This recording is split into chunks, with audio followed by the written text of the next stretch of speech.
கொஞ்ச நாள் முன்னாடியே எங்க வீட்டுக்கு ஒரு ஆன்ட்டி வந்துச்சுடா. அந்த ஆன்ட்டி என்ன பண்ணுச்சு, நேரா எங்க வீட்டு பூஜை ரூமுக்கு போயிட்டு டாய் டாய் எங்க மம்மியை கூப்பிட்டுச்சு. எங்க மம்மியை கூப்பிட்டு, என் மேலே வந்து முனீஸ்வரன் வந்திருக்காரு, உன் பையன் காலேஜில ஒரு பொண்ணு கூட சுத்திட்டு இருக்கான், அந்த பொண்ணு கூட ஓடி போயிடுவான், உன் கதை நார போகுது அப்படின்னு சொல்லிட்டு போச்சு.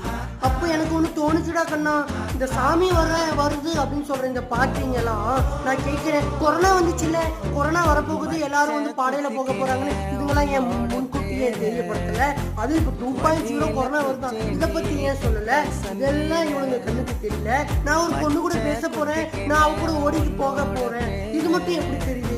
இவனுங்கெல்லாம் வந்து சாமி வருது அப்படின்னு சொல்றவங்க செருப்பு கட்டியா நீங்க? ஏன்னா இவங்க 2 வேளை 3 வேளை தின்னாம இருக்கிறாங்களா, கவுசுல 5 வேளை டாக்டர் போகாம இருக்கிறாங்களா? இவனுங்கெல்லாம் கண்ணா சாமி கிடையாது, இவனுங்கெல்லாம் வந்து சும்மா மாமி.